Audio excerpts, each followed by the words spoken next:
स्थानिक स्वराज्य संस्थेच्या निवडणुकीच्या पार्श्वभूमीवर सर्वच राजकीय पक्षांच्या बैठकीचं उधाण सुरू आहे.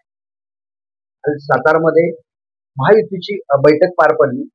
आगामी स्थानिक स्वराज्य संस्थेच्या निवडणुका कशा लढवायच्या याबाबत आपल्यासोबत आहेत भारतीय जनता पार्टीचे सातारा जिल्हा अध्यक्ष व कराड दक्षिणचे आमदार डॉक्टर अतुल भोसले. बाबा काय सांगाल, बैठकीत नेमका काय सुरू होता? महायुतीची समन्वयाची बैठक सातारला सर्किट हाऊस मध्ये आदरणीय पालकमंत्री शंभूराजे देसाई साहेबांच्या नेतृत्वाखाली झाली. त्याच्यामध्ये राष्ट्रवादी अजितदादा गटाचे प्रमुख नितीन काका पाटील, आमदार महेशजी शिंदे साहेब, पालकमंत्री साहेब आणि मी असे आम्ही चौघही बसलो. त्याच्यामध्ये प्रत्येक विधानसभा मतदारसंघाची जबाबदारी संबंधित आमदारावर देण्याचा निर्णय हा समन्वय बैठकीमध्ये झाला.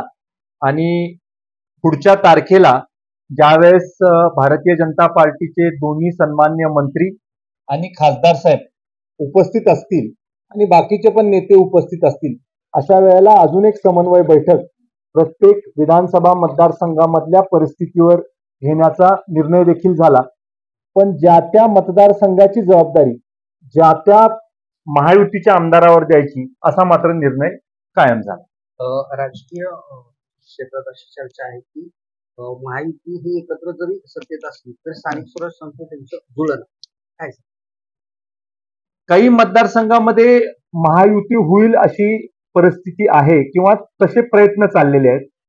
काही मतदारसंघांमध्ये महायुती होणं कठीण आहे असं दिसतंय.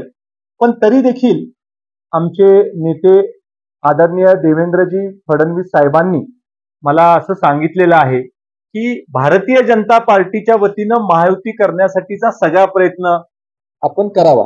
आणि पालकमंत्री महोदयांचा देखील तोच सूर होता की महायुती जिथं शक्य आहे तिथं करायचा आपण प्रयत्न करावा. धन्यवाद बाबा. दिनकर थोरात, TV9 मराठी.